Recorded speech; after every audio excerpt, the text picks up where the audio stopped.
Welcome to Hanging Out with Robert, that's me. This video contains things that I tinker with throughout the day. For step-by-step detailed instructions of those tasks, you can click on the links in the comment section below. I plan on leaving this video accessible for about 30 days. After that, you can view it through my Patreon account. This video also has tips and tricks that I've learned over the years. So, thank you very much for watching. Hi, and thanks for tuning in. I want to give a special thanks to James. He's my newest Patreon member. Appreciate your support and appreciate you watching. Hopefully saving money off a lot of the DIY videos. I assume that's why you decided to join the Patreon account. So thanks again. One thing I've been having a little bit of issues with tuning Panther. To my surprise, I'm having some knock at high RPMs during my tune. Put a bigger turbo on, some other physical upgrades. Whenever you do that, you need to get your ECU tuned, or what they call remapped.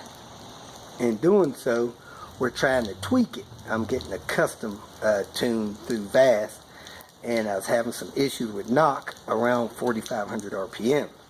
The people at VAS, Aaron, suggested that it's probably either my engine is getting old, rattling, or I'm having a lot of carbon buildup in my cylinder area. Well, he's right.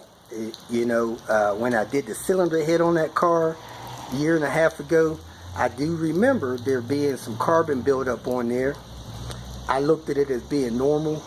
I didn't clean it off, which was a mistake. So if you pull the cylinder head off and you see carbon buildup in the cylinder area, clean that stuff off. It could affect the spray pattern of the fuel. These cars, these 850s, has what's called batch injection, which means it fires all 5 fuel injectors at a time, and then through the cycle of the firing order, it burns off that fuel in the combustion cycle. If you have carbon buildup, that's not a smooth metal hard surface, and if you look at it under a microscope, I would assume the carbon buildup looks like a rough, rocky surface, and that is, I believe, interrupting the smooth firing of the cylinder at high RPMs. No big deal. Low RPMs, cruising down the highway, normal city driving. But when you got your foot in it and you're going around Watt and you get up near high RPMs, that rough microscopic surface is interrupting the firing of the cylinder. I did a couple things to try to reduce that. One thing I did was a steam clean bath. Occasionally, when you pull a head off of a car that had coolant leaking into the cylinder, man, that cylinder's been steam cleaned, looks like brand new. Tried that. That really didn't do any good. I then seafoamed it. The only reason I seafoamed it is because I know the valve stem seals have been replaced a year and a half ago. They're not that old. Seafoam's not going to tip them over the edge. That did help it. I think it smoothed some of that rough surface out in that carbon buildup. Now I'm not knocking occasionally at close to the red line. Still not clean though. Put a camera down there, still got carbon. The thing that's kind of disappointing is I've always thought that I've done things to try to avoid that. I've always taken pride in using top tier gas. It's supposed to have detergents in there that clean the fuel injectors, lubricates the fuel components, and prevent carbon buildup in the combustion chamber. I've always used Lucas fuel injector cleaner, which is supposed to prevent that as well. I don't use it as often as they claim you should. Nonetheless, every 2,500 miles, which is a couple times a month for me in the heavy driving season. That didn't help it. Still had a lot of buildup when I pulled that cylinder head off. So, stuck the camera down there, verified it's still there. There's 2 things that may have contributed to there being that buildup in there. I haven't checked Queen Bee yet, but I know it is on Panther. The thing that kind of bothers me, almost ticks me off, is I've pulled cylinder heads off of other vehicles. people using low octane, people using cheap gas. Man, and their cylinders, piston tops are either clean or relatively clean. The donor car, I went back and looked at that vehicle, spotless piston tops. I looked at a couple other vehicles, cylinder tops, just about spotless. No carbon buildup. I even looked at James's over there in Florence. He had very little carbon buildup. He was running low octane and you know, cheap gas. So that kind of bothered me that they don't have the carbon buildup that I have. If I'm doing the right thing, there's two reasons why I probably have carbon buildup. Number one, I bought the car with 188,000 miles on it. There's a chance that the previous owner had that buildup, and I just never knew it, never checked. Pull the PCV apart, it was 80% plug. So there may have been buildup in it when I bought it. Number two, when I got it, the valve stem seals were already leaking. Those things leaked until I pulled that head off nearly 200,000 miles later. So between 188 and 363, it could have been the oil leaking past the valve stem seals could have been contributing to that carbon buildup. I don't know for sure, but still yet, using top tier fuel, little bit of fuel injector cleaner here and there, I thought that would have cleaned that off. So anyway, my next step, I'm using combustion chamber cleaner by Lucas. I'm gonna see if that helps. If that doesn't help, I'm probably going to put some meth injection down there, drive up and down the highway, see if that helps, and just kind of, you know, go from there on what I'm gonna do. Worst case scenario, I might pull the head off of it just to clean those piston tops. So that's where I'm at on that. Hope you enjoy the rest of the video. Just had the, I don't know, whatever you call the PBR, whatever they call themselves, the people that work on hail damage. They said there's over 300 dents in the top of the car. It's totaled in their eyes. The hood has 150. The sides, which are kind of hard, there's a few on this side, but there's a lot on this side. This fender and this, they call this a rail here. There's 30, 40 on this rail. Some of these other spots, man, they said if it was insurance wise, it'd be over $2,800 worth of damage.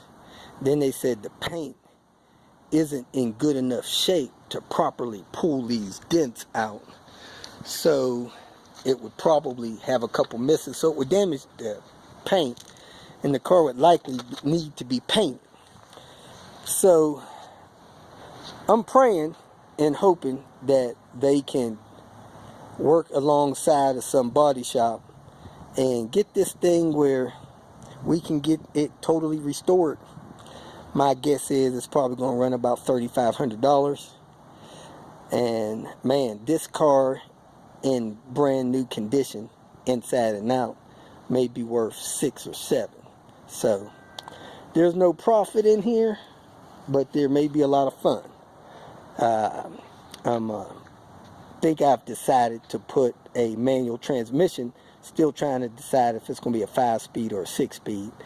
And I've also made a decision to put a new engine in it, because I really believe the engine that's in it, although it's strong, I think it has a bad head gasket. So we're looking at engine, transmission, restoring the exterior to a new condition, and man, we'll have a real nice R on here. You know, the lady down the road, she's about 12 G's in hers, and man, you know, they're real nice cars. They're worth it to somebody.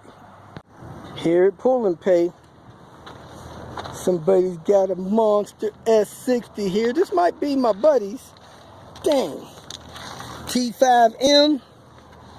He's got dual carbon fiber boost gauge and some kind of gauge set up there. It's a 98. T5M. I think this might be Miguel's. I'll see when I go in there. I'm coming out here for actually a Honda part. See what the heck Buster Brown wants. What's on deck? Man, that's a Nissan Altima. That thing took a hard hit. Couple of Cords, Sentry, man, a nice Camry. Little newer Subaru. I'm out here for this Honda Pilot bumper I looked at for a guy a few days ago. Some probably pull the rear bumper brace, ship it up to Connecticut where these rust out at. There's a T6 Volvo XC90. Looking for a Honda Pilot. Man, they just dropped this thing. So here's the VIN for it. 06 Honda Pilot. In this video, I'm going to be removing the rear bumper from this 2006 Honda Pilot. I'm after the support under it. Somebody's already pulled those couple of reflectors or whatever out of it. Let's get started. What I'm going to do is pull the skin. So I'm going to pull all these attachments off of here. Then I'm going to pull the bolt out of here. Looks like a 10mm. See what else is attached here. Phillips bolt out of there. And then the skirt screws out of there. The bumper, there are several pull pins. You can see that there. You pull that down with a flat tip screwdriver or something. Then you pull that out with maybe a clip puller. It looks like 1, 2, 3, 4, 5, at least 6 of them holding that skin on the bottom. So let me pull those out. Clip. The goal is to pull it out and this inner part and then slide the whole thing out. Sometimes they don't pull out, they break because they're old, brittle, and fragile. If that's the case, just break all the head off and jam it up through there and then pull this part out. So now I don't think there's any more fasteners on there. Maybe stuff like this clipped on, so you'll have to pull that light assembly off to get to this. Unfortunately, I can't show you how to do that because these lights are already off. You're dealing with the end of the bumper here. Don't miss this screw up there or it's not going to come off. Look way up there, you'll see a couple 10mm. I see 1, 2, at least 3 that hold the skin of this up as well. So pull those 10s. Those screws are out. Like I said, you pry off that connection there and these will come out. Now these have tabs in there. You could try to work that out without breaking it. Not sure if that's possible. So the bumper pretty much slides out. And works out over that, comes right off. So I take the screwdriver or something, work that up loose, and pull the bumper out from that clip there. Maybe push that up with another screwdriver while I pull that. I'm gonna grab it from that side and try to work it off toward the back. This styrofoam support, and then you have this support here. You got a bolt on the other side of that, a bolt on the other side of that. You probably got one underside too. Let's double check. Oh, that looks like a nut, 14mm nut. Let me see if I can find any other bolts attaching that. Big bolt there, that may be a 17. So I'm gonna pull those two nuts, see if this comes off. Okay, got those bolts off. Man, still seems a little stuck. Let me try to pry it off because I don't see any more hardware holding it on. I grabbed it, gave it a good tug on the side, and it came right off. So this is that bumper support.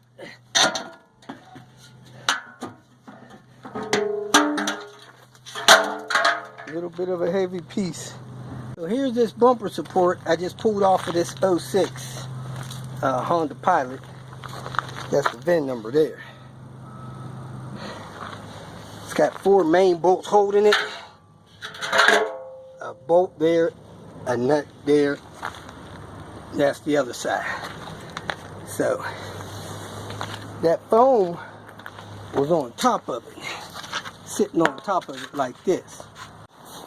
Alright folks, looking for the new row. Where is it in? That's November.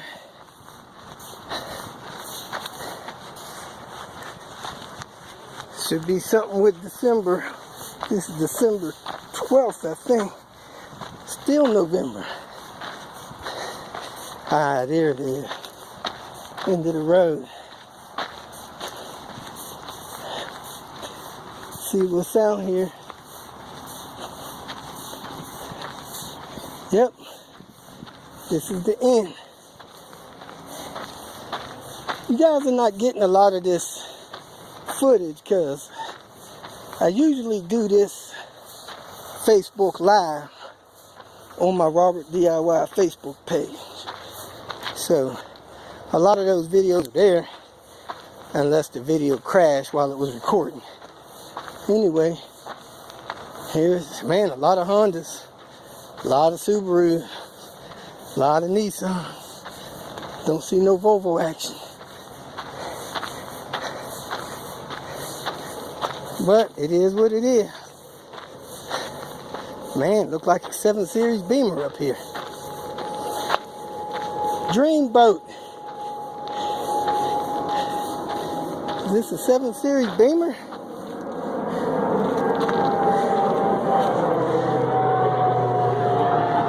Oh man, this thing is rough.